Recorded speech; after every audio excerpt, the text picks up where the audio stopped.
The main underlying point of this video is, it's 2024, okay? You're not the property of some lord, okay? You're not some vassal to some king. You're not fighting in a war. You're not gonna have to defend yourself with a sword tomorrow, okay? Ooh, I've got Chinese swords on a Japanese stand. You know what? When I can afford a Chinese style stand, I'll have one. Until then, you guys are just gonna have to deal with it. There's nothing wrong with it. So when people are trying to pressure you into buying this or that, just remember that it's your choice. It's your money. It's your weapon. We're in a place, in a free country, for now, where we can do things the way we want to do them, regardless of what these self-appointed authoritarians want to tell us. So that's really the underlying theme of this video is, it's your money, buy what you want. Okay. So most of you that have been following me know that I've kind of made a niche for myself within Kung Fu, particularly with bladed work, more specifically the Dao.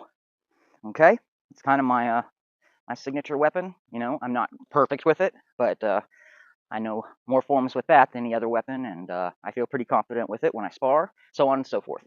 Anyway, back to my point. So, if you're lucky enough to find any real weapons in your local Kung Fu school, any bladed weapons, what you're going to probably find is a New Wei Dao, an oxtail saber, and a Ming, Qing, Dynasty style double-sided jian. Okay, if you're lucky enough to even have weapons at all, this is what you're going to usually see. In a lot of traditional Kung Fu schools, the saber is actually the first weapon learned. Okay, the staff has kind of taken over that position a little bit, but if you go back not very far, this was the first weapon learned. Okay, whereas the straight sword was one of the highest weapons and took the most time to learn because you're dealing with two edges, so on and so forth, reasons, right? So this is what you're going to usually see. Let's talk about what we don't usually see. So for the purposes of this video, let's start as far back as we can go, okay, with a Han Jian, Han Dynasty period Jian, okay? You can see there's very little there for a handguard, okay? It's quite long, okay, very narrow. It's kind of like a sword and spear combined. Now, since we don't have any treaties or manuals or materials, people will say that trying to use one of these is absolutely useless, wasteful, useless, and a waste of your time, okay? I don't feel that way. When you're talking about chopping with a blade and sticking with a pointy end, I feel like there's a lot of room for crossover, and so just to say that these are completely not worth even touching because we don't have a surviving written account of how they were particularly used, I think I'm going to try and see if I can do some of this intuitively. I can move with it the same way I can move with a Ming or Qing style.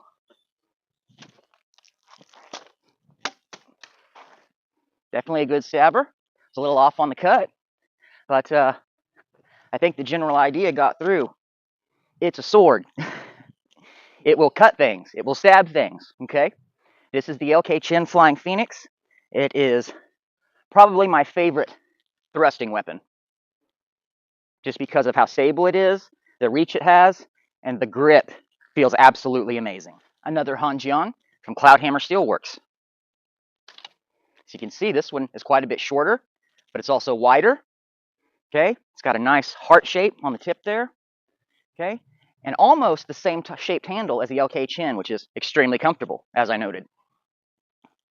So again,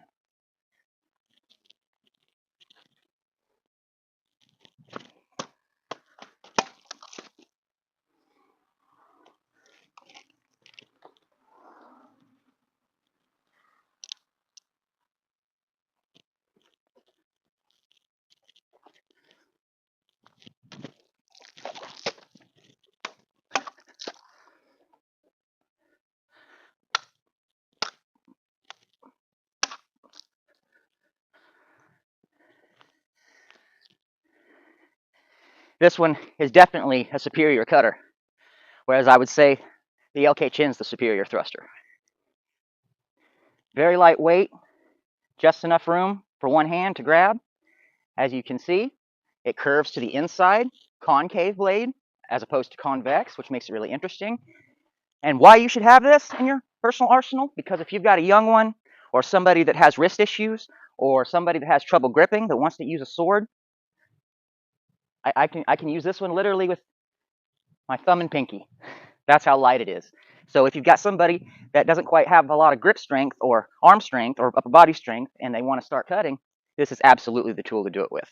And let's prove what you can do. Coming off those reasons why you should have one of these, for instance, this sword belongs to my wife, Tara. Okay, it hangs beside her bed. She has a connective tissue disease that makes her tendons not very strong. So this is light enough, small enough that she can whip it around pretty freely without hurting herself. And that in itself, I think, is enough of a reason to have a blade like this in your collection. Okay? Coming in. Cuts like anything else. Pretty clean, I'd say.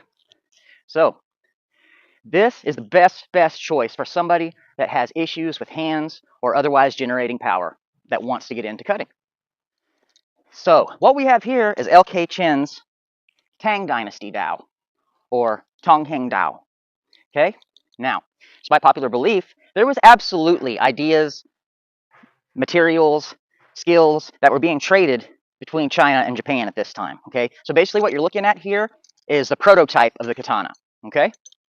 And what's really interesting about this piece is it doesn't have a secondary bevel, meaning its blade geometry is a simple triangle wedge. Okay? But also, on the back side, you've got a little bit of sharpened tip for upcutting if you need to get underneath the wrist or something like that. So, very interesting piece, very neat. Whether you're into Chinese or Japanese swords, this is the one that kind of links the two together. This really straddles the line between a one-handed and a two-handed sword. I can absolutely get two hands on it, but they're pretty tight together. So if I need that extra strength, I can absolutely come in with a double hand, same as I would with an oxtail dao or anything else. But for the most part, I feel like this was meant to be used one-handed, probably with a shield. Probably. But you still have that option for double-handed use. So if the Chinese had anything that they would be called a hand-and-a-half sword, this would probably be the closest. Okay? And it's probably one of the only dao that has a straight profile.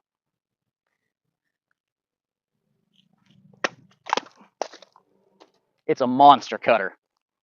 Monster cutter. So if you cut, if you want to try something else outside of the katana that's a little bit different, or you want something close to a ninjato, man, great weapon. Last here, we have L.K. Chen Songhand Dao. Now, this one does have an entry in the Wujing Zongyao, which is a military compendium around the mid-1500s. Very large military compendium, but it shows up as a one-handed sword amongst a bunch of other pole arms. Okay? Now, people might look at this and be like, whoa, what in the world is that for? The short answer, armor. It's for batting against armor. That's the smallest way I can, that's the simplest way I can put it. This is where we start seeing tunko, okay? The blade collars, all right? And we've kept the ring pommel hilts. That's a holdover from the older models we've looked at, okay? And again, this one needs no proving. Okay? It's a cutter. I got a couple bottles left here. Yeah, it's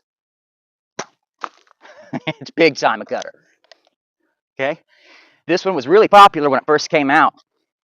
And as far as I'm concerned, it's still really a really good blade and probably one of my favorites, even though it was also one of my first from L.K. Chen. It's a really great sword, and you know what? So are all the other ones I've showed from L.K. Chen and from Cloudhammer and other companies. So again, it's your money. Don't be pressured into buying something you don't want. All right? Thank you guys so much. I'm going to get these tools cleaned up, and we will be back with some Tiger Fork action. Thank you guys so much.